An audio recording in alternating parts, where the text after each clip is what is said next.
बिस्मिल्लाहिर्रहमानिर्रहीम। एक सजदा जिसे तू ग्रां समझता है, हजार सजदों से देता है आदमी को निजात। जब कोई भी इंसान ला इलाहा इल्लल्लाह मुहम्मद रसूलुल्लाह पढ़कर दायरा इस्लाम में दाखिल हो जाता है तो उसका मतलब फिर ये है कि वो एक रब पर ईमान ले आया और एक रब पर ईमान लाने के साथ साथ उसने एक नबी पाक सल्लल्लाहु अलैहि वसल्लम, एक रसूल, एक नबी सल्लल्लाहु अलैहि वसल्लम की गुलामी का भी जो है वो पटा अपने गले में डाल लिया।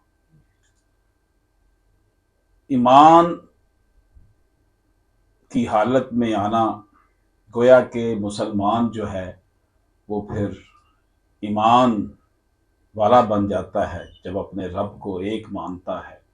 नबी पाक सल्लल्लाहु अलैहि वसल्लम को मानता है। ईमान वाला बनने के बाद गोया कि उसे फिर अपने रब की बातें जो हैं, नबी पाक सल्लल्लाहु अलैहि वसल्लम की जो बातें हैं उनको मानना उसके ऊपर फिर फर्ज हो जाता है। और ईमानदार जो है, ईमान लाने वाला जो है, वो फिर अतिउल्लाह व अतिउ रसूल का जो क्राइटेरिया है, जो कसौटी है, उस पर फिर पूरा उतरने की कोशिश करता है। तो अल्लाह पाक जिस काम से रोकता है वो उससे रुक जाता है और मेरा रब जिस काम का हुक्म देता है वो काम वो करता है। जब हम अपने अपने गिरेबान में झांकते हैं और देखते हैं कि अल्लाह हमसे क्या चाहता है, अल्लाह हमसे चाहता है कि हम बुग़्ज़ ना करें, कीना ना रखें, हसद ना करें, तो क्या हम ये समझते हैं कि माशरे में रहते हुए जिस तरीके की हम जिंदगी गुजार रहे हैं, क्या मुसलमानों वाला शेवा हमने अपनाया हुआ है कि हम कीना, बुग़्ज़ और हसद से जो है वो अपने आप को दूर रखें। मेरा रब हमें ये हुक्म देता है कि दूसरों के साथ मोहब्बत से पेश आएं। यहाँ तक कहा गया कि तुम अपने लिए वही पसंद करो जो तुम दूसरे अपने भाई के लिए, मुसलमान भाई के लिए पसंद करते हो।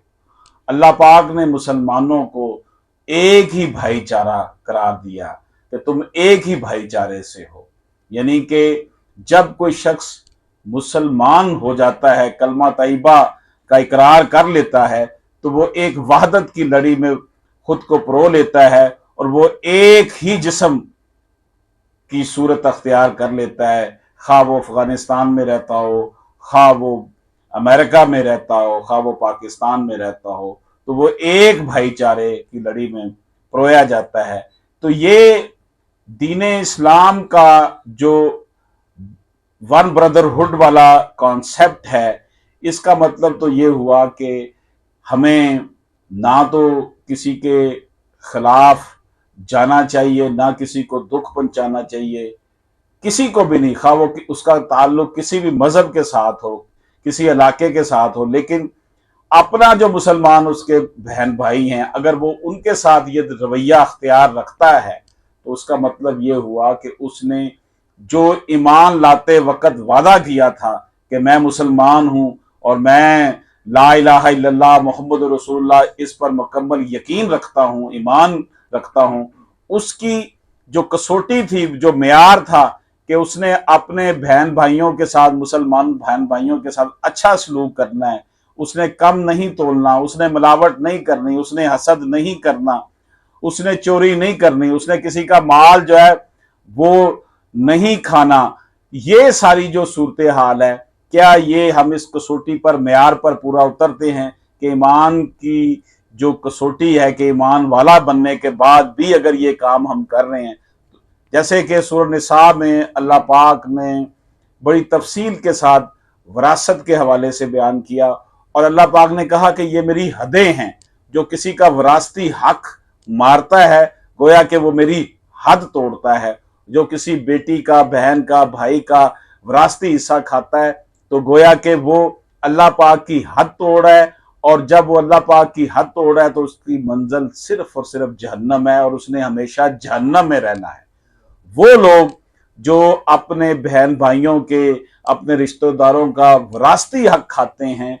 उनके लिए अल्लाह पाक का वाज़े, देखें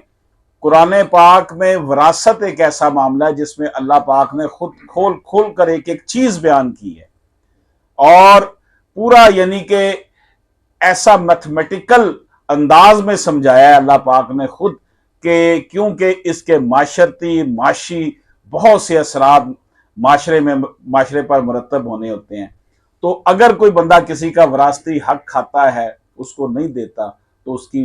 बख्शिश नहीं है, वो गुनाह कबीरा कर रहा है, वो अल्लाह की हद तोड़ रहा है। इसी तरह जब माशरती निज़ाम में हम इकट्ठे रहते हुए अपने ही मुसलमान बहन भाइयों के साथ जो है वो अच्छा सलूक नहीं करेंगे, तो फिर हमें अपने गिरबान में झांक लेना चाहिए, क्या वाकई हम मुसलमान हैं भी या नहीं, सिर्फ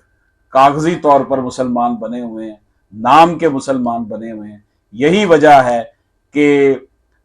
हमारे जो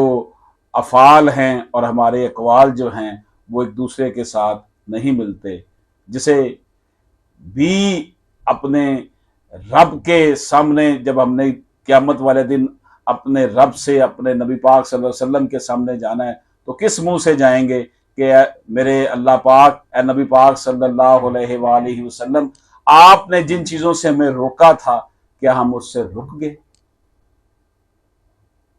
एक सजदा जिसे तो गिरां समझता है, हजार सजदों से देता है आदमी को निजात। अल्लाह पाक हम सब पर अपना खास करम फरमाए।